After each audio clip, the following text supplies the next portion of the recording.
પંચમહાલ જિલ્લામાં 3 બાળકોના ભેદી મોત થયા છે। ત્યારે મોત પાછળનું સાચું કારણ જાણવા માટે રાજ્ય તેમજ કેન્દ્ર સરકારના આરોગ્ય વિભાગે સઘન તપાસ હાથ ધરી છે। ગોધરામાં હંગામી લેબ શરૂ કરવામાં આવી। આઈસીએમઆર પુડુચેરીની ટીમ તેમજ એનઆઈવી પુણેની ટીમ ગોધરા આવી પહોંચી। 22 સભ્યોની ટીમ પંચમહાલ જિલ્લાના અલગ અલગ અસરગ્રસ્ત વિસ્તારોની મુલાકાત લઈ રહી છે અને સેમ્પલ કલેક્ટ કરવાની કામગીરી કરાઈ। જિલ્લા પંચાયત ભવનમાં શરૂ કરવામાં આવેલ હંગામી લેબમાં પરીક્ષણ કરવામાં આવે છે। પંચમહાલ જિલ્લાના અલગ અલગ વિસ્તારોમાં ભેદી વાયરસના કારણે પાછલા એક અઠવાડિયામાં 3 જેટલા બાળકોના મોત નીપજ્યા છે। બાળકોના મોતનું સાચું કારણ જાણવા માટે આરોગ્ય વિભાગની ટીમ જે છે કામે લાગી છે। ખાસ કરીને દ્રશ્યો બતાવવા માંગીશ।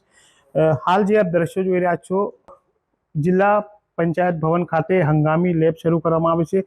ખાસ કરીને પૂનાની એનઆઈવી અને પોંડિચેરીથી આઈસીએમઆરની ટીમ જે છે ગોધરા ખાતે આવી પહોંચી છે। લગભગ 22 સભ્યોની આ ટીમ છે ને જે અસરગ્રસ્ત વિસ્તારોમાં ફરી અને ત્યાં જે કાચા મકાનો છે ત્યાંથી માખી અને મચ્છરોના નમૂના લેવામાં આવે છે। ત્યારબાદ આ લેબ ખાતે તેનું પરીક્ષણ કરવામાં આવી રહ્યું છે।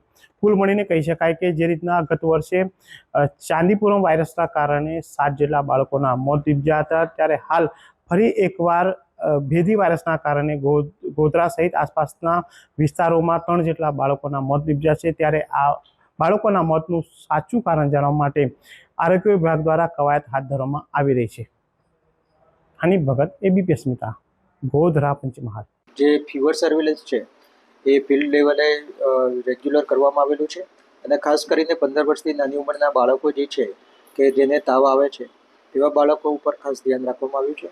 જે બાળકોને 15 દિવસથી ઓછી ઉંમરવાળા છે અને જેને તાવ સાથે ખેંચ આવે છે એને પીડિયાટ્રિશિયન પાસે રિફર કરવા માટેની સલાહ સૂચન કરવામાં આવ્યું છે।